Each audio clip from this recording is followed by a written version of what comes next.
स्वागत है prime news धरनी हिंदी में, जहां हम लाते हैं दिन का सबसे बड़ी खबरें, दुनिया भर की ताजा तरीन घटनाएं, भारत, ओडिशा, खेल, वित्त और विज्ञान से जुड़ी महत्वपूर्ण जानकारी, सब कुछ एक ही जगह। तो चलिए जानते हैं आज की 20 सबसे महत्वपूर्ण खबरें।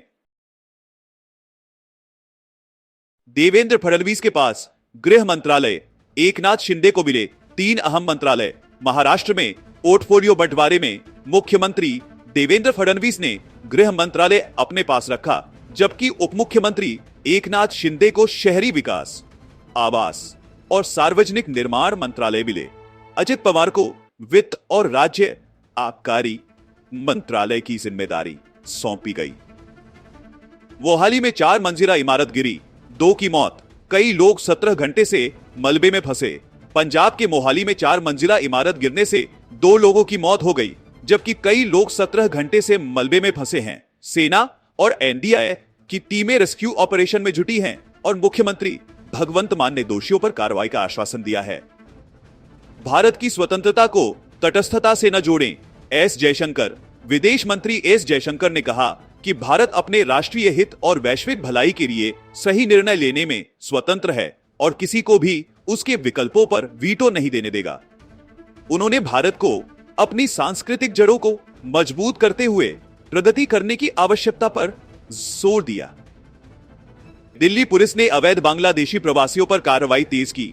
175 संदिग्धों की पहचान। बाहरी जिले की पुलिस ने 175 अवैध बांग्लादेशी प्रवासियों की पहचान कर जांच शुरू की है। दस्तावेज सत्यापन और उनके मूल स्थानों पर पहचान की पुष्टि के बाद कानूनी कार्रवाई की जाएगी। पंजाब नगर निकाय चुनावों में बीजेपी का प्रदर्शन बेहतर, अर्धग्रामीण इलाकों में चौंकाने वाली जीत। पंजाब के नगर निकाय चुनावों में बीजेपी ने शहरी और अर्धग्रामीण इलाकों में अपनी पकड़ मजबूत की है।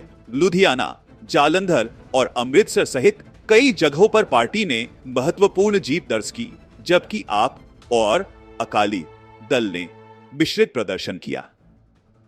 असम में बाल विवाह के खिलाफ बड़ी कार्रवाई, 416 लोग गिरफ्तार। असम पुलिस ने बाल विवाह के खिलाफ तीसरे चरण की कार्रवाई में 416 लोगों को गिरफ्तार किया और 335 मामले दर्ज किए। मुख्यमंत्री हिमंता बिस्वा शर्मा ने इसे सामाजिक बुराई के खिलाफ बड़ा कदम बताया।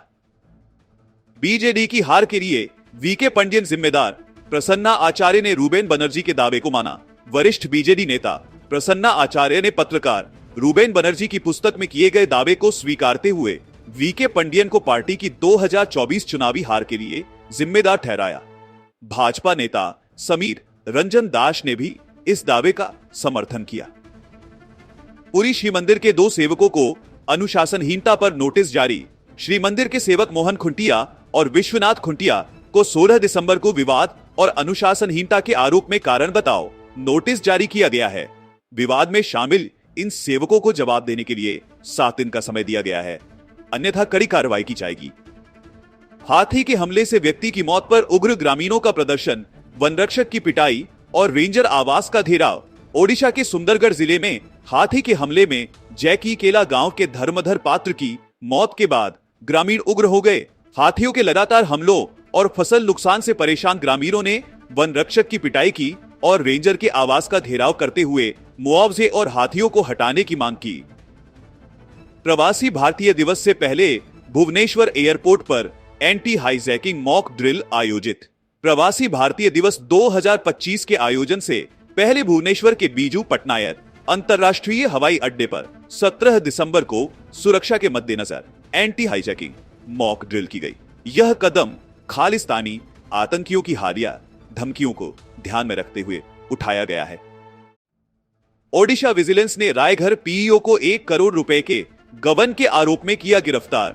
ओडिशा विजिलेंस ने रायघर ब्लॉक के पंचायत विस्तार अधिकारी सुरेंद्र भत्रा को 1 करोड़ रुपए के गबन के आरोप में गिरफ्तार किया। जांच में अधिकारी धन के उपयोग का प्रमाण नहीं दे सके, जिससे गबन की पुष्टि हुई। नयागढ़ में पारिवारिक विवाद ने लिया हिंसक रूप, बम विस्फोट में 1 गंभीर 3 घायल। नयागढ़ जिले के सजनापड़ा गांव में पारिवारिक विवाद के बाद हुए बम विस्फोट में 1 महिला गंभीर रूप से घायल हो गई और 3 अन्य को चोटें आईं। आरोपी मानस मानसिंह ने बहस के बाद गुस्से में विस्फोट किया। संबलपुर में डॉपलर रडार स्थापना से मौसम पूर्वानुमान में क्रांति, मंत्री पुजारी ने किया उद्घाटन। ओडिशा ने संबलपुर के जमादरपाली में डॉपलर रडार की स्थापना के साथ मौसम पूर्वानुमान की क्षमताओं को बेहतर किया है।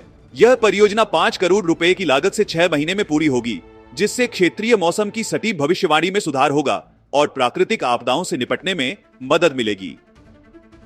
पीएम मोदी की कुवैत यात्रा, क्राउन प्रिंस से मिलेंगे और दोस्ती को मजबूत करने के लिए एमओयू पर होंगे साइन। तो प्रधानमंत्री नरेंद्र मोदी अपनी कुवैत यात्रा के दूसरे दिन क्राउन प्रिंस से मुलाकात करेंगे और भारत कुवैत संबंधों को और मजबूत करने के लिए महत्वपूर्ण समझौतों पर हस्ताक्षर करेंगे। मोदी की यह यात्रा भारतीय समुदाय और कुवैत के साथ द्विपक्षीय संबंधों को नई ऊंचाइयों पर ले जाने का अवसर बनेगी। जर्मनी के मैग्डेबर्ग में क्रिसमस बाजार पर हमला, 7 भारतीय घायल, 5 की मौत। जर्मनी के मैग्डेबर्ग में एक सऊदी नागरिक ने क्रिसमस बाजार में कार चढ़ा दी, जिसमें 5 लोगों की मौत और 200 से अधिक घायल हुए। घायलों में 7 भारतीय नागरिक भी शामिल हैं, जिनमें से 3 को अस्पताल से छुट्टी मिल गई है। भारत ने बांग्लादेश को हराकर U19 महिला एशिया कप खिताब जीता, 41 रनों से शानदार जीत। भारत ने पहले U19 महिला एशिया कप के फाइनल में बांग्लादेश को 41 रनों से हराया।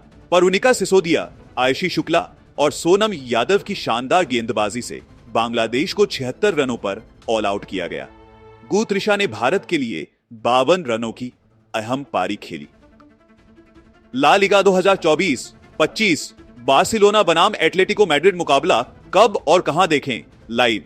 बार्सिलोना और एटलेटिको मैड्रिड की शीर्ष स्थान के लिए बड़ी टक्कर रविवार 22 दिसंबर को होगी। यह मुकाबला भारतीय समयानुसार रात 1:30 बजे शुरू होगा और GSS वर्ल्ड ऐप वेबसाइट पर लाइव स्ट्रीम किया जाएगा।